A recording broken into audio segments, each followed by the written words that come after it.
দর্শক আমন্ত্রণ দীপ্ত সংবাদে আপনাদের সঙ্গে এই মুহূর্তে রয়েছে আমি রুবায়েত হাসান। আর শুরুতেই থাকছে নিটোল টাটা সংবাদ ছিল 156 উপজেলায় ভোট গ্রহণ শেষ, চলছে গণনা। জাল ভোট দেয় কয়েকজনের সাজা। ভিসা নীতিতে নয়, জেনারেল আজিজের নিষেধাজ্ঞা অন্য আইনে, জানালেন পররাষ্ট্রমন্ত্রী। অনন্য উচ্চতায় এভারেস্ট জয়ী বাবর আলী প্রথম বাংলাদেশি হিসেবে লোৎসে পর্বত জয়।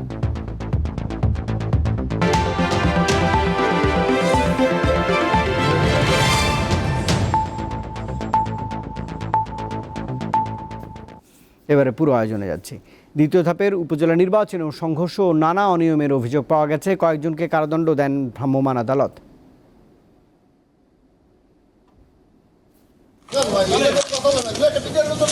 চট্টগ্রামের হাটহাজারীর জোবরা স্কুল কেন্দ্রে 2 ভাইস চেয়ারম্যান প্রার্থী মোটরসাইকেল এবং ঘোড়া প্রতীকের সমর্থকদের মধ্যে ধাওয়া পাল্টা ধাওয়া, এজেন্ট অফিসে ভাঙচুর ও ককটেল বিস্ফোরণের ঘটনা ঘটে। এ ঘটনায় বেশ কয়েকজন আহত হন। পাঞ্জাবি কালো প্যান্ট পরা। লক্ষ্মীপুরের রামগঞ্জ উপজেলা নির্বাচনে কাজিরখিল সরকারি প্রাথমিক বিদ্যালয় কেন্দ্রের চেয়ারম্যান প্রার্থী দেওয়ান বাচ্চুর সমর্থকরা বেলা 12টার দিকে কেন্দ্র দখলে নেওয়ার চেষ্টা করলে প্রতিপক্ষের সঙ্গে সংঘর্ষ বাধে। পরে পুলিশ এসে পরিস্থিতি নিয়ন্ত্রণে আনে। নরসিংদীর মনোহরদীতে শিল্পমন্ত্রীর ভাইয়ের পক্ষে জাল ভোট দেয়া ও ভোট কেন্দ্রে ঢুকে এজেন্টদের মারধরের অভিযোগ উঠেছে। এছাড়া ভোট কক্ষে ঢুকে মোটরসাইকেল প্রতীকের এজেন্টকে মারধরের অভিযোগ উঠেছে মনোহরদী পৌর মেয়র আমিনুর রশিদ সুজনের বিরুদ্ধে। রাজশাহীর দুর্গাপুরের নয়াপাড়া গোপালপুর সরকারি প্রাথমিক বিদ্যালয় কেন্দ্রে দুপুরের দিকে ধাওয়া পাল্টা ধাওয়ার ঘটনা ঘটে। গোপালপুরে অন্তত 6 জন এবং পানানগর কেন্দ্রে 1 জন আহত হন। অনিয়মের অভিযোগ এনে ভোট বর্জন করেছেন নোয়াখালীর চাটখিলের চেয়ারম্যান প্রার্থী ZM আজাদ খান এবং সোনাইমুড়ি উপজেলা ভাইস চেয়ারম্যান প্রার্থী আবু বকর সিদ্দিক রুবেল। চুয়াডাঙ্গার আলমডাঙ্গা উপজেলা নির্বাচনে আচরণবিধি লঙ্ঘনের দায়ে 15 জনকে আটক করেছে পুলিশ, আর 2 জনকে ভিন্ন মেয়াদে কারাদণ্ড দিয়েছে ভ্রাম্যমাণ আদালত। এদিকে শান্তিপূর্ণ ভোট হয়েছে মুন্সিগঞ্জের গৌরীশঙ্কর ও টঙ্গীবাড়ি উপজেলায়। এছাড়া গোপালগঞ্জের কাশিয়ানী ও মুকসুদপুর উপজেলায় অপ্রীতিকর কোনো ঘটনার খবর পাওয়া যায়নি। কামরুন নাহার, দীপ্ত, বার্তাকক্ষ। দর্শক, দ্বিতীয় ধাপের নির্বাচনে ভোট গ্রহণ শেষে এখন চলছে গণনা। বরগুনার খবর জানাতে সহকর্মী শাহ আলী যোগ দিয়েছেন। শাহ আলী, জানাবেন বরগুনায় কয়টি উপজেলায় ভোট হয়েছে আজ? সারাদিনের পরিস্থিতি সহ ভোট গণনার সবশেষ খবর আপনার কাছে এই মুহূর্তে কী রয়েছে? রুবায়েত, আপনি যেটা আসলে বলছিলেন, এই 6ষ্ঠ উপজেলা নির্বাচনে দ্বিতীয় ধাপে অংশগ্রহণ করেছেন বরগুনা সদর উপজেলা এবং বেতাগী উপজেলা। এই দুইটি উপজেলায় নির্বাচন চলছে এবং সকাল 8টা থেকে ভোট গ্রহণ শুরু হয়েছে, 4টায় ভোট গ্রহণ শেষ হয়েছে। আমরা প্রত্যেকটা এখানে যে কেন্দ্রগুলো রয়েছে ঘুরেছি এবং সেখানে দেখেছি আইন শৃঙ্খলা তৎপরতা কিন্তু বেশ চোখে লাগার মতোই ছিল এবং শান্তিপূর্ণভাবেই এই ভোট গ্রহণ শেষ হয়েছে। এবং এখন আমার পিছনে যে খাজুরতলা যে কেন্দ্রটি রয়েছে সেখানে ভোট কাস্ট হয়েছে প্রায় 1450 ভোট এবং এখানে ভোটার সংখ্যা রয়েছে 2900, প্রায় 50% ভোট এখানে কাস্ট হয়েছে। এছাড়া অন্যান্য যে কেন্দ্রগুলো রয়েছে সেখানে তথ্য অনুযায়ী আমাদের কাছে সেখানে 35% ভোট কাস্ট হয়েছে বলে আমরা জানতে পেরেছি। এছাড়া কোথাও কোনো অপ্রীতিকর কোনো ঘটনা ঘটেনি এমন কোনো তথ্য আমাদের কাছে নেই এবং সকাল থেকেই আমরা দেখেছি যে প্রার্থীরাও কিন্তু প্রত্যেকটা কেন্দ্র ঘুরেছেন এবং এখানে ঊর্ধ্বতন কর্মকর্তা যারা রয়েছেন, জেলা প্রশাসক, পুলিশ সুপার, তারাও প্রত্যেকটা কেন্দ্রে ঘুরেছেন। সেখানে কিন্তু তারাও বলেছেন যে সুষ্ঠু এবং সুন্দর ভোট হয়েছে এবং দেখেছি যে সকাল থেকে ভোটারের উপস্থিতি কম থাকলেও 3টার পরে ভোটারের উপস্থিতি কিন্তু বেশি ছিল এবং এরপরে কিন্তু যে ভোট কাস্ট হয়েছে দ্বারা আসলে এই যে 35% ভোট কাস্ট হয়েছে সেটা কিন্তু দেখা গেছে। এছাড়া বরগুনায় কোনো রকম কোনো অপ্রীতিকর ঘটনা ঘটেনি এবং এখানে যে যারা এই 100টি বরগুনা সদর উপজেলায় যে 100 কেন্দ্রে এখানে প্রায় 19 জন নির্বাহী ম্যাজিস্ট্রেট ছিলেন, এছাড়া স্ট্রাইকিং ফোর্স ছিলেন এবং বিজিবি, কোস্টগার্ড ছিলেন। প্রত্যেকটা কেন্দ্রে প্রায় 19 জন আনসার সদস্য ছিলেন। মানে এতটাই শান্তিপূর্ণ ভোট আসলে বরগুনায় এরকমই আসলে দেখা গেছে যে কোথাও কোনো অপ্রীতিকর ঘটনা নেই। এই ছিল আমার কাছে সর্বশেষ তথ্য। রুবায়েত। শাহ আলী, অসংখ্য ধন্যবাদ। এবার একটু চুয়াডাঙ্গার খবর জানতে চাই। সহকর্মী জান্নাতুল আউলিয়া যোগ দিয়েছেন। জান্নাতুল, ভোট গণনার সবশেষ কি খবর রয়েছে? সারাদিন ভোটের পরিবেশ কেমন ছিল? নারী ভোটারদের উপস্থিতি কেমন দেখেছেন? ধন্যবাদ রুবায়েত। যেমনটি আপনি বলছিলেন, আজকে সকাল 8টা থেকে কিন্তু বিরতিহীনভাবে ভোট গ্রহণ শুরু হয়েছে এবং শেষ হয়েছে বিকাল 4টায়। আমি এখন দাঁড়িয়ে আছি আলমডাঙ্গা উপজেলার বেলগাছি মাধ্যমিক বিদ্যালয়ে। এখানে কিন্তু এখন ভোট গণনা চলছে। আমরা একটু আগে ভোট গণনা দেখলাম যে শেষ হয়ে ভোট গণনা চলছে ভিতরে, এবং খুব দ্রুতই হয়তো শেষ হয়ে যাবে। তো সকাল থেকে আমরা বিভিন্ন কেন্দ্রগুলোতে ছিলাম। চুয়াডাঙ্গা জেলাতে মোট 2টা উপজেলায় ভোট গ্রহণ শুরু হয়েছে আজকে, মানে আজকে চলছিল।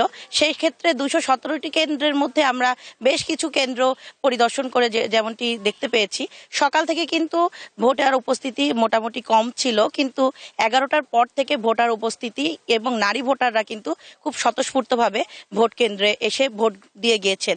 এবং 11টা পর্যন্ত আমরা সেরকম কোনো বিশৃঙ্খল ঘটনা জানতে না পারলেও 11টার পর থেকে বিভিন্ন বিচ্ছিন্ন ঘটনা, প্রার্থীদের অভিযোগ পাল্টা অভিযোগ আমাদের কানে আসছে। এবং আমরা সর্বশেষ রিটার্নিং কর্মকর্তার সাথে কথা বলে যেমনটি তিনি নিশ্চিত করেছেন যে বিভিন্ন মেয়াদে 3 জনের জেল জরিমানা হয়েছে এবং 2 জনের কিন্তু জরিমানা হয়েছে, 3 জনের বিনাশ্রম কারাদণ্ড দেওয়া হয়েছে। নির্বাহী ম্যাজিস্ট্রেট ভ্রাম্যমাণ আদালত তাদেরকে এই কারাদণ্ড দিয়েছেন এবং জরিমানা করেছেন। এবং অভিযোগ আছে যে মোটরসাইকেল প্রার্থীর বিরুদ্ধে পক্ষে চুয়াডাঙ্গা উপজেলার নেহালপুর ইউনিয়নে নগদ টাকা বিতরণ, প্রায় 22,000 টাকা বিতরণের ঘটনা ঘটে এবং তাৎক্ষণিক সেখানে জেলা পুলিশ তাদেরকে কিন্তু গ্রেফতার করে এবং কারাদণ্ড দেয় নির্বাহী আদালত। তো সকাল থেকে আমরা ভোটারের উপস্থিতি স্বতঃস্ফূর্তভাবে দেখলেও এখনো পর্যন্ত যেমনটি আমরা জানতে পেরেছি, চুয়াডাঙ্গা সদরে কিন্তু 1% ভোট পোল হয়েছে এবং আলমডাঙ্গা উপজেলায় 21% ভোট পোল হয়েছে। আর বাকি ফলাফল জানতে আমাদের হয়তো আরো কয়েক ঘন্টা অপেক্ষা করতে হবে। সেক্ষেত্রে বিজয়ের মালা কে পড়বে সেটা আমরা জানতে পারবো হয়তোবা রাত 8টা-9টার দিকে। রুবায়েত। জান্নাতুল, অসংখ্য ধন্যবাদ। চুয়াডাঙ্গা থেকে এই সহকর্মী যোগ দিয়েছিলেন। দর্শক, যেমনটা খবরেই বলছিলাম, 156টি উপজেলায় দেশের একযোগে সকাল 8টা থেকে বিকেল 4টা পর্যন্ত ভোট গ্রহণ চলেছে। এই মুহূর্তে গণনা চলছে। টাঙ্গাইল থেকে নির্বাচনের খবর জানতে সহকর্মী সুমন খান যোগ দিয়েছেন। সুমন, সার্বিকভাবে আজকের নির্বাচনের পরিবেশ পরিস্থিতি কেমন ছিল? প্রশাসনের পক্ষ থেকে যে ভোটের আয়োজন করা হয়েছে তাতে ভোটারদের সাড়া কেমন দেখলেন? এখন গণনা চলছে, কি খবর রয়েছে?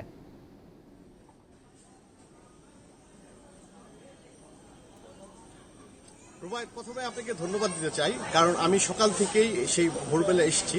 সকাল থেকে বিভিন্ন কেন্দ্র ঘুরেছি এবং কি প্রশাসনের পক্ষ থেকে প্রশাসনের বিপুল পরিমাণ সংখ্যক সদস্য উপস্থিত ছিল এবং কি নির্বাহী হাকিম, নির্বাহী ম্যাজিস্ট্রেট সহ এবং কি র্যাব এবং কি পুলিশ সদস্য, বিশেষ করে পুলিশ সদস্যের যে তৎপরতা, কোনো জায়গায় কোনো বিশৃঙ্খলা সৃষ্টি করতে দেয়নি এবং কি মানুষ নির্বিঘ্নে ছোটখাটো ঘটনা ছাড়া আমি বলতেই পারি যে ভোট সুষ্ঠু হয়েছে। কিন্তু একটি তথ্য আপনাকে জানিয়ে রাখি, সেটা হচ্ছে আমার টাঙ্গাইলের 3টি উপজেলাতে আজকে নির্বাচন, কালীহাতি, ভুয়াপুর আর ঘাটাইল। তো ঘাটাইলে এখন আমি আছি হচ্ছে শুকনি সরকারি প্রাথমিক বিদ্যালয়। আপনি দেখতে পাচ্ছেন এই স্কুল মাঠে আমি অবস্থান করছি।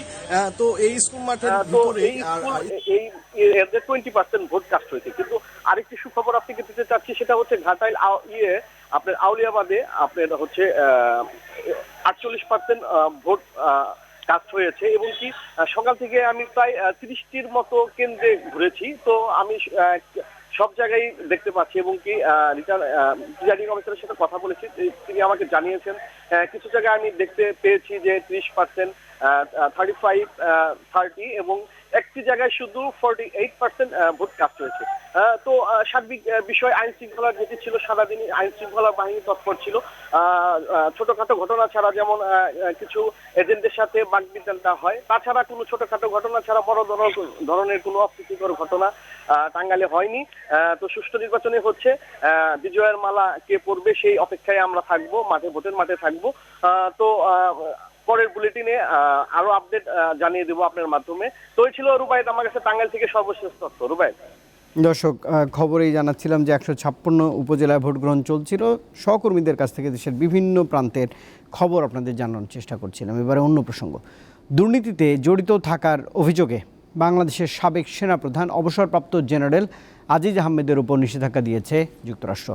সোমবার মার্কিন পররাষ্ট্র দফতরের ওয়েবসাইটে প্রকাশিত এক বিবৃতিতে বলা হয়েছে, এই নিষেধাজ্ঞার ফলে আজিজ আহমেদ এবং তাঁর পরিবারের সদস্যরা সাধারণভাবেই যুক্তরাষ্ট্রে প্রবেশের অযোগ্য বিবেচিত হবেন। 2018 সালের জুন থেকে 2021 সালের জুন পর্যন্ত 3 বছর সেনাপ্রধান ছিলেন জেনারেল আজিজ আহমেদ। তার আগে 2012 সাল থেকে 4 বছর বিজিবির নেতৃত্ব দেন তিনি। মার্কিন পররাষ্ট্র দপ্তরের মুখপাত্র ম্যাথিউ মিলারের বিবৃতিতে বলা হয়, আজিজ আহমেদের কর্মকাণ্ড বাংলাদেশের গণতান্ত্রিক প্রতিষ্ঠান এবং সরকারি প্রতিষ্ঠান ও প্রক্রিয়ার উপর জনগণের বিশ্বাসকে ক্ষুণ্ণ করতে ভূমিকা রেখেছে।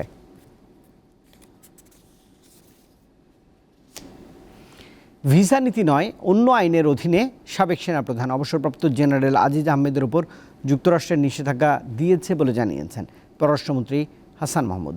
দুপুরে ঢাকা রিপোর্টার্স ইউনিটিতে মিট দ্য রিপোর্টার্স অনুষ্ঠানে পররাষ্ট্রমন্ত্রী জানিয়েছেন, নিষেধাজ্ঞার বিষয়টি জনসম্মুখে আনার আগে ওয়াশিংটনে বাংলাদেশ দূতাবাসকে জানিয়েছে মার্কিন পররাষ্ট্র দপ্তর। এই নিষেধাজ্ঞার পর সাবেক সেনাপ্রধানের বিরুদ্ধে সরকার কোনো ব্যবস্থা নেবে কিনা এমন প্রশ্ন এড়িয়ে যান হাসান মাহমুদ।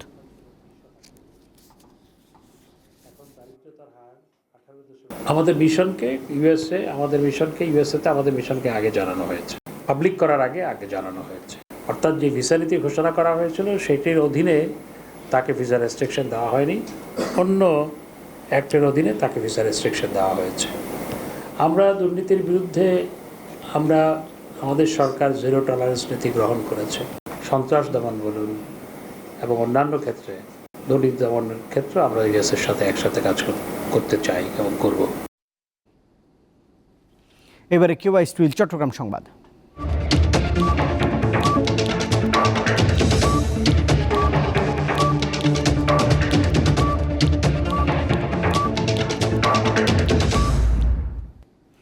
পৃথিবীর সর্বোচ্চ পর্বতশৃঙ্গ এভারেস্ট জয়ের দুদিন পর লোৎসে পর্বতের চূড়ায় উঠেছেন চট্টগ্রামের সন্তান বাবর আলী। লোৎসে পর্বতের চূড়ার উচ্চতা 8,516 মিটার। এভারেস্ট জয়ের পর একই অভিযানে লোৎসে চূড়া জয় করা প্রথম বাংলাদেশি বাবর আলী। লোৎসে পৃথিবীর চতুর্থ উচ্চ পর্বতশৃঙ্গ।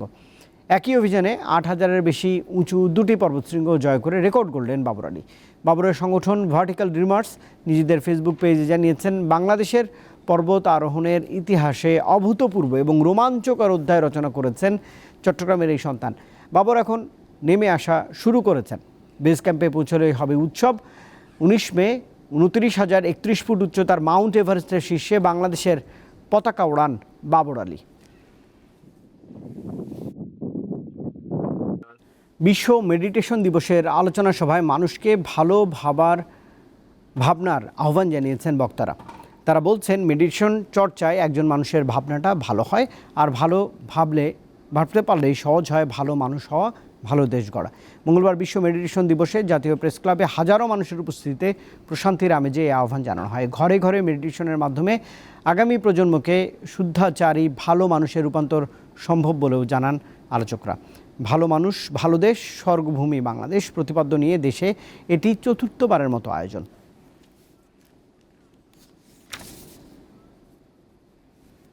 এরকম অনেক লোকের সমাবেশ, বিভিন্ন অনুষ্ঠান লেগেই থাকে, কিন্তু এরকম এই সমাবেশ এটি আসলে যারা এর সঙ্গে যুক্ত না, তারা আসলে বুঝতে পারবে না। অনেক সময় আপস এন্ড ডাউনের ভিতরে গেলেও আমি কখনো পজিটিভ শক্তিটা দাঁড়াইনি। আমি মেডিটেশন করে সর্বপ্রকার নেগেটিভকে দূরে সবচেয়ে পজিটিভভাবে এগিয়ে গেছি এবং সাফল্য পেয়েছি। আর যে কোনো ক্ষেত্রে যখনই আমি সময় পাই আমি মেডিটেশন করে ফেলি এবং নতুন প্রাণ শক্তিতে আরো এগিয়ে যেতে পারি। পাচারের শিকার হয়ে ফিরে আসা ব্যক্তিদের সুরক্ষা সেবা নিশ্চিত করা প্রয়োজন। রাজধানীর একটি হোটেলে মঙ্গলবার মানব পাচারের শিকার ব্যক্তিদের সুরক্ষা বিষয়ে এক কর্মশালার উদ্বোধন অনুষ্ঠানে এমন অভিমত দেন বক্তারা। স্বরাষ্ট্র মন্ত্রণালয়ের নেতৃত্বে সুইজারল্যান্ড দূতাবাসের সহযোগিতায় বেসরকারি উন্নয়ন সংস্থা উইনর্ক ইন্টারন্যাশনালের উদ্যোগে কর্মশালার আয়োজন করা হয়। এতে সরকারি বেসরকারি সংস্থার কর্মকর্তা এবং বিভিন্ন উন্নয়ন সংস্থার প্রতিনিধিরা অংশ নিয়েছেন। অনুষ্ঠানে বক্তারা বলেন, মানব পাচারের শিকার ব্যক্তিরা বিভিন্নভাবে নির্যাতনের শিকার হয়ে দেশে ফিরে এলে তাদের সামাজিক ও অর্থনৈতিক সক্ষমতা নিশ্চিত করা দরকার। সেজন্য তাদের বহুবিধ সহায়তা দিতে সমন্বিত রেফারেল কাঠামো গড়ে তোলার উপর গুরুত্ব আরোপ করেন বক্তারা। দেশে প্রতি বছরই ধূমপানের কারণে 1.5 লাখের মতো মানুষ মারা যায়, যা মোট মৃত্যুর 19 ভাগ। এই প্রবণতা আরও বাড়ছে। মঙ্গলবার রাজধানীতে ন্যাশনাল হার্ট ফাউন্ডেশন আয়োজিত এক অনুষ্ঠানে এসব কথা জানান বিশেষজ্ঞরা। এই অবস্থা থেকে উত্তরণের জন্য 2040 সালের মধ্যে বাংলাদেশকে তামাক মুক্ত করতে বিদ্যমান তামাক নিয়ন্ত্রণ আইন সংশোধন করা প্রয়োজন বলে মনে করছেন তারা। 2017 সালে প্রকাশিত গ্লোবাল অ্যাডাল্ট টোবাকো সার্ভের তথ্য বলছে দেশের 3,78,00,000 প্রাপ্তবয়স্ক মানুষ তামাক ব্যবহার করে থাকেন। আমরা যদি নেপালকে দেখি, আইনের সব বলার মাধ্যম কিন্তু ফিরে যাই শুদ্ধতার শেকড়ে, এই স্লোগানকে সামনে রেখে সম্প্রতি ফিনলে প্রথমবারের মতো বাজারে নতুন 3টি পণ্যের মোড়ক উন্মোচন করেছে। দুপুরে ঢাকার একটি কনভেনশন হলে 99 অনুষ্ঠানের মাধ্যমে ফিনলে সরিষার তেল, ফিনলে প্রিমিয়াম ঘি এবং 4 ধরনের ফিনলে ফাইবার রাইস পণ্যগুলো পরিবেশক এবং বিক্রয় প্রতিনিধিদের সামনে উন্মোচন করা হয়। অনুষ্ঠানে প্রধান অতিথি হিসেবে উপস্থিত ছিলেন ফিনলে লিমিটেডের চেয়ারম্যান শওকত আলী চৌধুরী। বিশেষ অতিথি ছিলেন ফিনলে বাজার লিমিটেডের ম্যানেজিং ডিরেক্টর জারা নামরিন।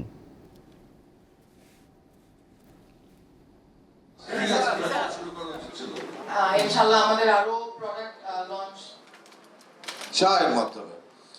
এখন কিছুদিন পরে ইভা ডান্স উইথ পূর্ণিমা প্রতিযোগিতায় একজন বিজয়ী, 2জন রানার আপ নির্বাচিত হয়েছেন। সম্প্রতি রাজধানীর গুলশানে একটি হোটেলে প্রথম স্থান অর্জনকারীর হাতে আইফোন 14 প্রো এবং ফার্স্ট ও সেকেন্ড রানার আপের হাতে স্মার্টফোন তুলে দেন অভিনেত্রী পূর্ণিমা। এছাড়া চূড়ান্ত পর্যায়ের আরও 5 জনের জন্য ছিল পছন্দের তারকার সঙ্গে দেখা করবার সুযোগ। সম্প্রতি ফেসবুক এবং টিকটকে প্রতিযোগীদের নাচের ভিডিও পোস্ট করার এই প্রতিযোগিতার আয়োজন করে নারকেল তেলের ব্র্যান্ড ইভা।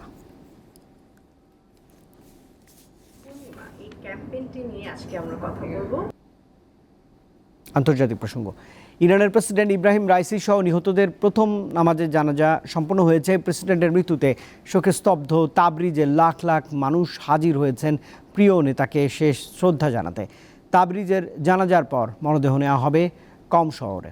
আগামীকাল তেহরানে নামাজের জানাজা এবং স্মরণসভায় অংশ নেবেন দেশটির সর্বোচ্চ নেতা আয়াতুল্লাহ আলী খামেনি।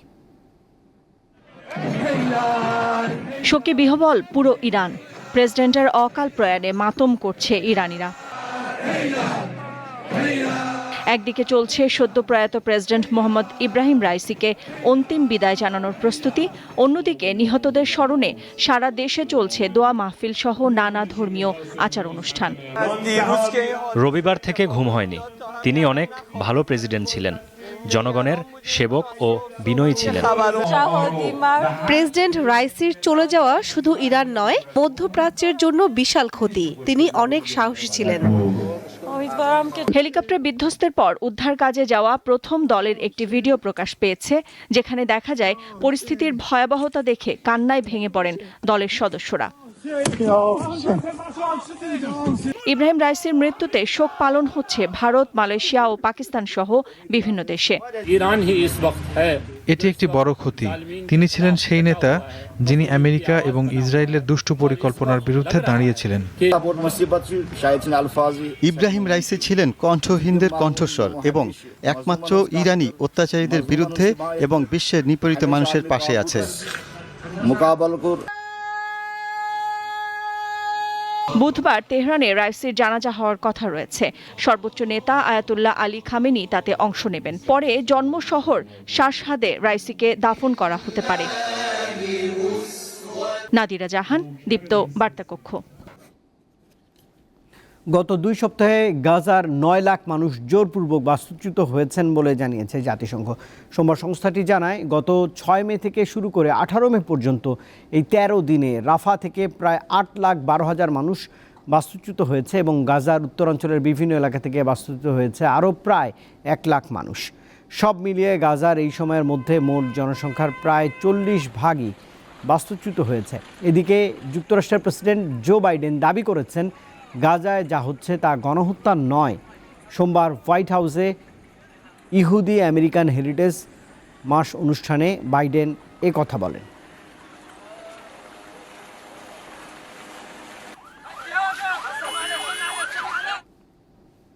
আইপিএলে প্রথম কোয়ালিফায়ারে আজ মুখোমুখি হবে পয়েন্ট টেবিলের শীর্ষে থাকা দুই দল কলকাতা নাইট রাইডার্স এবং সানরাইজার্স হায়দ্রাবাদ। রাত 8টায় ম্যাচ শুরু হবে আহমেদাবাদের নরেন্দ্র মোদী স্টেডিয়ামে। এই ম্যাচে জয়ী দল সরাসরি চলে যাবে 26 তারিখের ফাইনালে, আর পরাজিত দল খেলবে দ্বিতীয় কোয়ালিফায়ার। এমন গুরুত্বপূর্ণ ম্যাচের আগে চোখ রাঙাচ্ছে বৃষ্টি। প্লে অফের 3টি ম্যাচে কোনো রিজার্ভ ডে নেই। যদি মঙ্গল ও বুধবার বৃষ্টিতে খেলা ভেস্তে যায় তাহলে সুবিধা পাবে পয়েন্ট তালিকায় শীর্ষে থাকা দল। এবারের আইপিএলে সবার উপরে থেকে গ্রুপ পর্ব শেষ করছে কলকাতা, তাই কলকাতা হায়দ্রাবাদ ম্যাচ ভেস্তে গেলে জয়ী হবে নাইট রাইডার্স।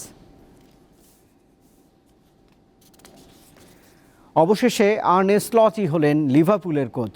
1 জুন থেকে 3 বছরের জন্য ইয়োগেন ক্লপের স্থলাভিষিক্ত হবেন স্লট। গত জানুয়ারিতে লিভারপুল ছাড়ার কথা জানিয়েছিলেন ইয়োগেন ক্লপ। এপ্রিলে বিভিন্ন গণমাধ্যম সূত্রে জানা যায় ডাচ ক্লাব ফেইনোর্ডের কোচ আর্নে স্লটের বিষয়ে নীতিগতভাবে একমত হয়েছে উভয় পক্ষ। বিবিসি জানিয়েছে 45 বছর বয়সী এই ডাচকে কোচ বানিয়ে আনতে ফেইনোর্ডকে 94 লাখ পাউন্ড ক্ষতিপূরণ দিতে হয়েছে লিভারপুলকে। গত মৌসুমে ডাচ ক্লাবটিকে শীর্ষ লিগ জিতিয়েছেন স্লট।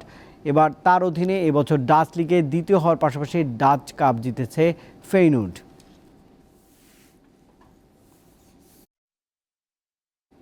দর্শক, এই খবরের সঙ্গে শেষ করছি দীপ্ত সংবাদ। তবে শেষ করার আগে নিটুল টাটা সংবাদ শিরোনাম জানাবো আরেকবার। 156 উপজেলায় ভোট গ্রহণ শেষ, চলছে গণনা। জাল ভোট দেওয়ার কয়েকজনের সাজা। ভিসা নীতিতে নয়, জেনারেল আজিজে নিষেধাজ্ঞা অন্য আইনে, জানালেন পররাষ্ট্রমন্ত্রী। অনন্য উচ্চতায় এভারেস্ট জয়ী বাবর আলী প্রথম বাংলাদেশি হিসেবে লোৎসে পর্বত জয়।